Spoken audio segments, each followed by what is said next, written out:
Hey everyone out there in bright, beautiful YouTube land, it's Joel Ellison with Pinnacle Gunsmithing, and I'm bringing today for you a truly magnificent piece. This is a Cimmaron Firearms Model 1873 reproduction, originally manufactured by A. Uberti, but reworked in Cimmaron Firearms Company in Fredericksburg, Texas. This particular one is in stunning shape. It has a color case hardened steel frame, 7.5-inch barrel, good old single action army like everyone knows and loves. But let's go ahead and get down into it and find out what exactly makes this particular piece sing when it's in the hand. Let's get into it. All right, here we have the pistol here on the bench. This particular magnificent revolver. There have been a few concessions to modernity on this particular piece. Namely, first off, is the fact that this is chambered in .357 Magnum. And there have been a few springs changed and things like that, but really not a whole lot. It still has the traditional 4 clicks. That's nice. And just for purposes of everyone on the internet, we can take it back to the second click and show you that we are in fact clear. Oh, that never gets old. In any case, basic manual of arms. This is a gate loading, single action only revolver, holding 6 rounds. We get to full cock, and we can pull the trigger. When the hammer's down, nothing happens. To load and eject rounds, we have to open the gate, pull back to the second lever.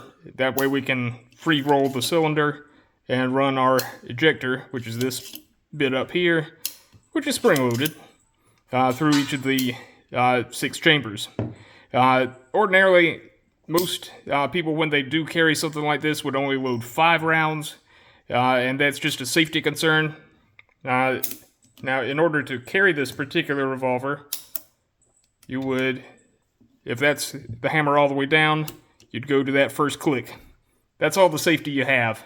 If you trip and fall with this in your holster, or you drop it, and it just happens to land right, boom, there on the hammer, it is possible to break off that notch on the hammer and have the gun go off in an unintended direction, which is, needless to say, very bad. This particular example, it has a color case hardened frame. It's a very old school finishing technique. The rest of the frame is blued steel, and this particular one has a very nice grip in there. That's very nice walnut, beautifully finished, and this one is in absolutely stunning shape. All right, let's go ahead and do a basic field strip. For this, we will need a screwdriver of the proper size. Yes, there we are. But first, let's make sure it's clear. Get there. Once again, we are clear.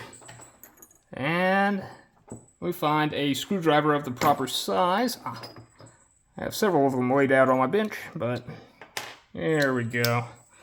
And we're going to undo this screw right here. And that should come out right easy. And you can see it's a bit of a dog-nose point, and nothing too groundbreaking there. But with our hammer in the loading and unloading position, we can remove the shaft that holds the entire cylinder in, and we can pop the whole cylinder out. There is also a internal sleeve inside here, but all that does is just support it a little more, gives you a nice bearing surface, and also gives dirt some place to go. Remember, this thing was designed for black powder, and yeah, it's got to have some place for all that dirt and schmutz to go, because black powder is disgusting. But we also have our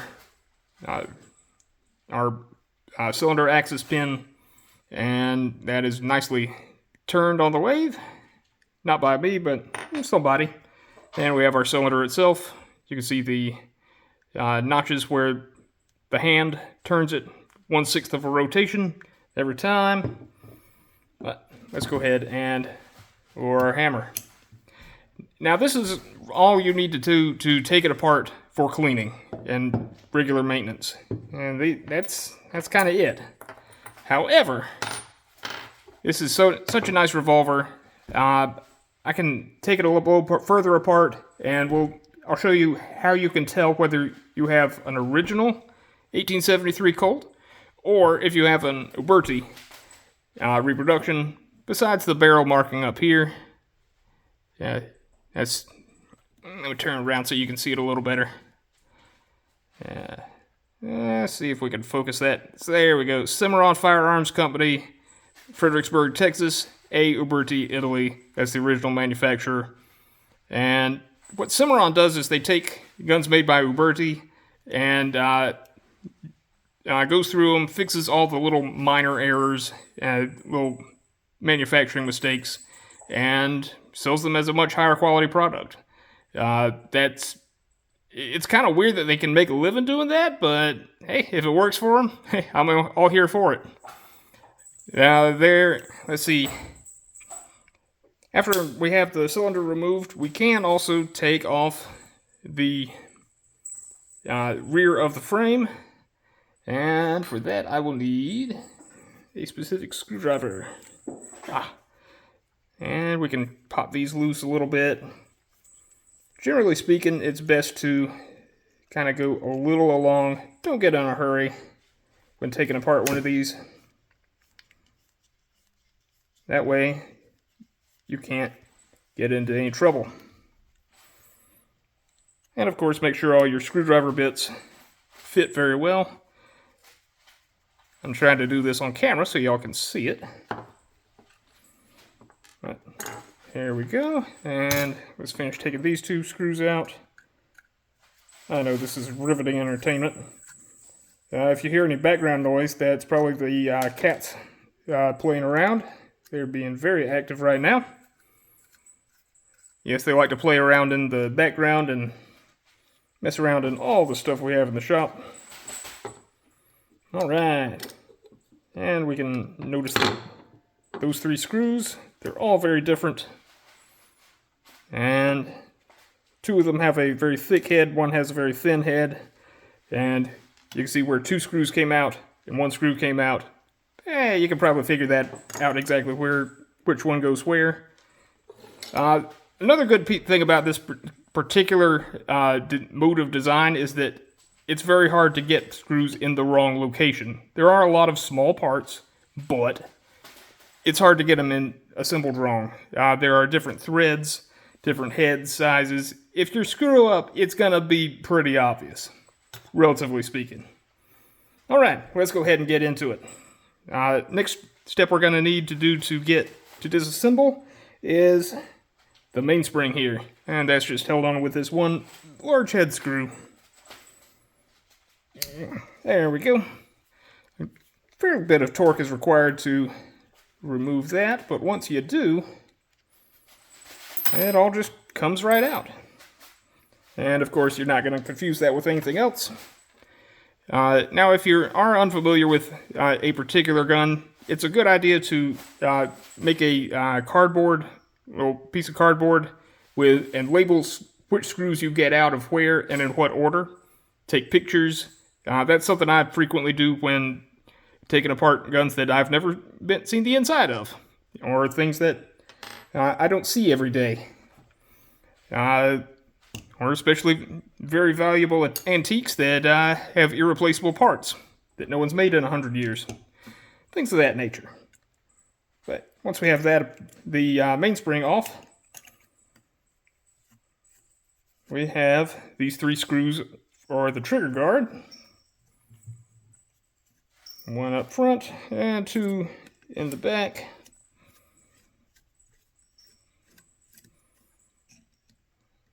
And here we go, one more.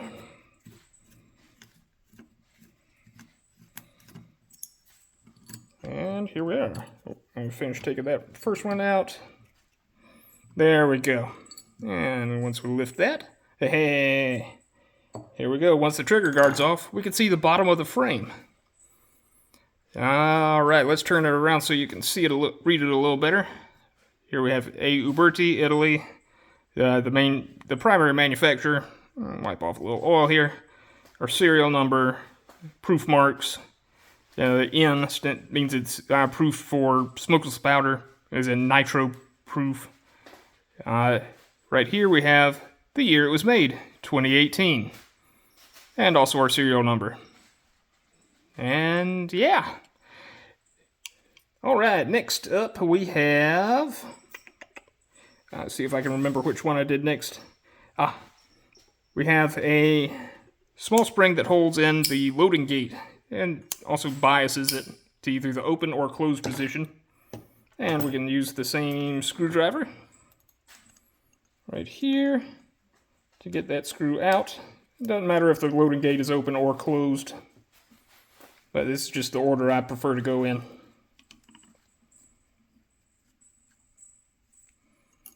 Alright, we have a small plug screw, and we have a spring and a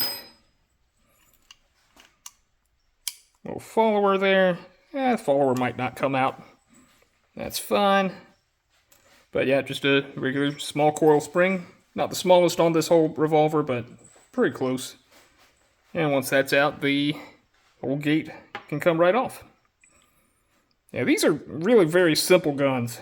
And like I said, it's hard to disassemble them or misassemble them incorrectly, but it's possible. And just take your time and make sure you're doing everything right. Hang on one sec. Let me try to get that follower out so I don't lose it. Stand by.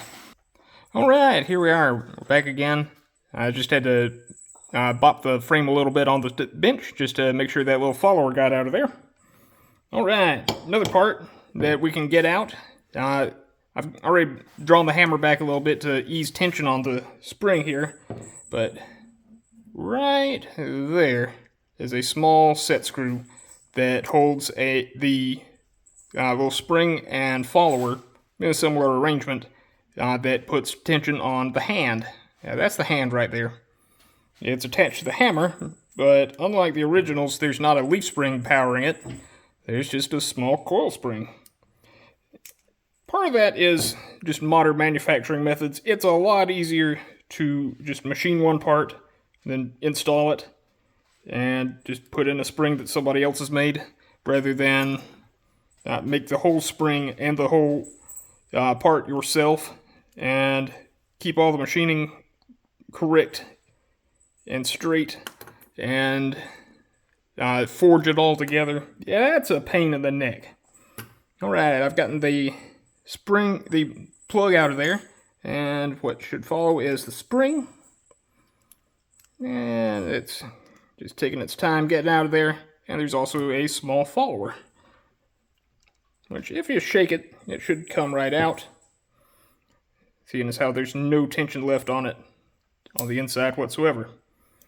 Alright, there we go, there's the plug. These are very small parts and easy to lose.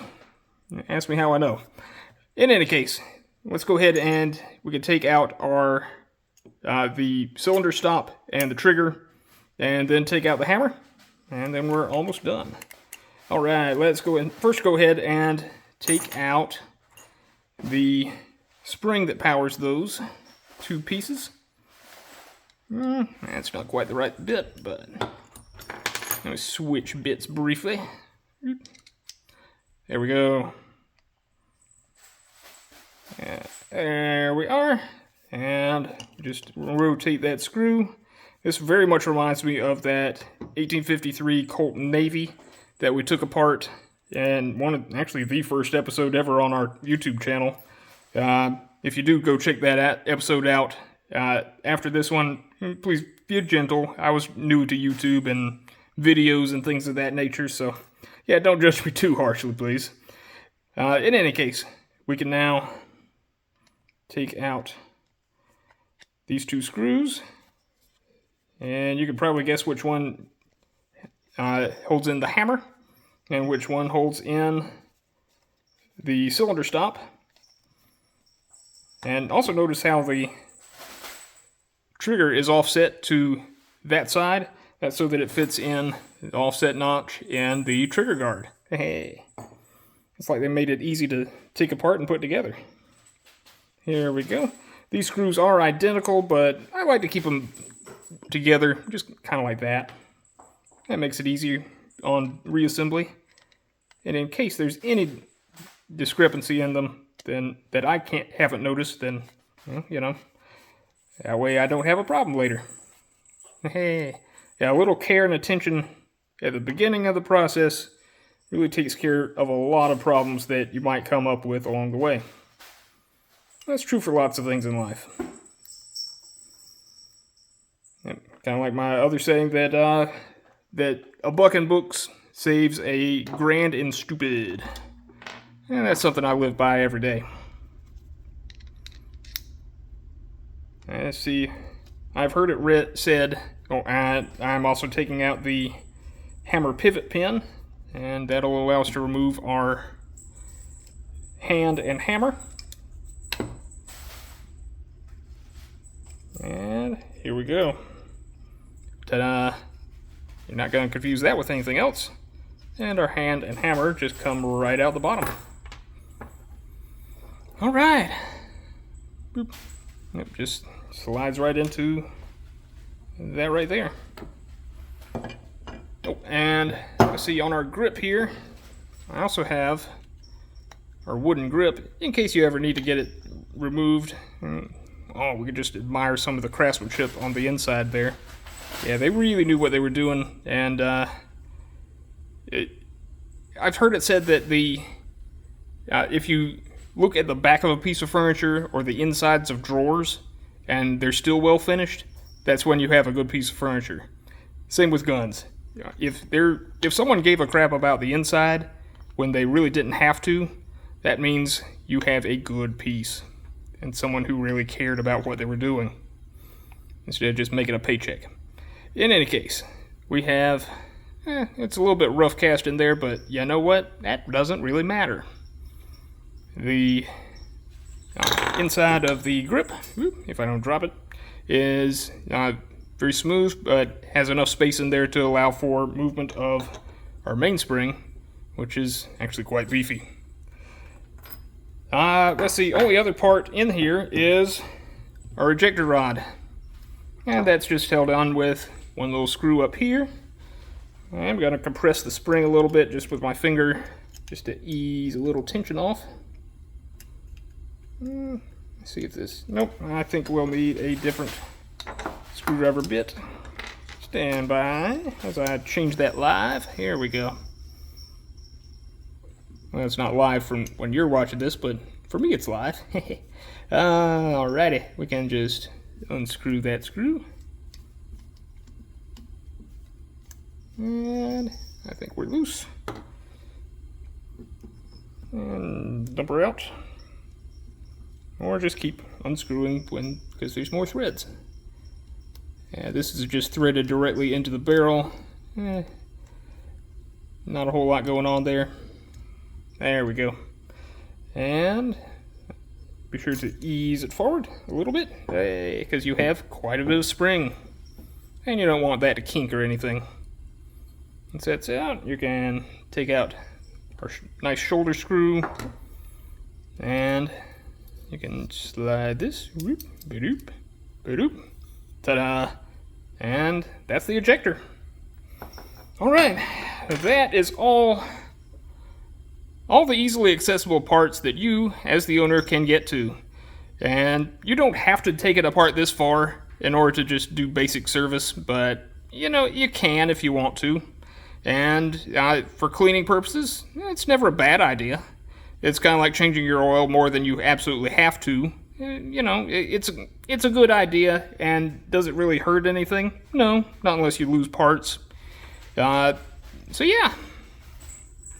That's the Colt 1873, as made by Uberti, and reworked by Cimmaron, and let me put her back together, and we'll give it a few final thoughts. We'll see you soon. Hey folks, we're just putting the cylinder back in here, and both of my assistants have come to assist me a little bit. Yeah, that's your little Kia. She's the assistant shop manager. And over here is Powder. Yeah, the little gray one. Yeah, y'all seen her before. But yeah, they saw me and said, hey, you obviously need some help. Yeah. And you're right, I sure do. Alright, we'll finish putting her back together, and I'll share some final thoughts with you. Stand by. Alright, if you hear those purrs, that means the managers are satisfied here. Yeah. Well, let's do a quick function check. Boop, ba-doop. Yep. It looks like we're back together and working well. Check the ejection. Yep, we freewheel where we're supposed to freewheel, and the ejector moves freely. Outstanding. Also notice that the ejector, it's kind of a J-shaped path right here. That lets you put a little more effort right there, but as soon as you let go, it just springs back right against the barrel. Alright, here we are. 1873 Colt copy by Uberti and by way of Cimmaron. Fantastic little pistol. When you shoot 38 specials out of it, it absolutely feels like a 22. Zero recoil whatsoever, which you'd expect with a 7.5-inch barrel. 357s, you barely feel them. Yeah, I know. But yeah, it's a fantastic piece, and hopefully it's going to go home with someone here soon. In any case, if you'd like to support our show more directly, well, first you can like, comment, and subscribe. And if you see value in what we do, and you live local in our area, feel free to pop over to our website at pinnaclemountaingunsmithing.com. And we're just fill out the contact us form, and we'd be happy to help you with all of your gunsmithing projects and needs. We're a full-service gunsmithing shop in Pickens, South Carolina, and we would be happy to serve you. In any case, this has been Joel Ellison, and this was Pinnacle Mountain Gunsmithing. And thanks for coming with us on this deep dive, and we hope to see you next time. Bye.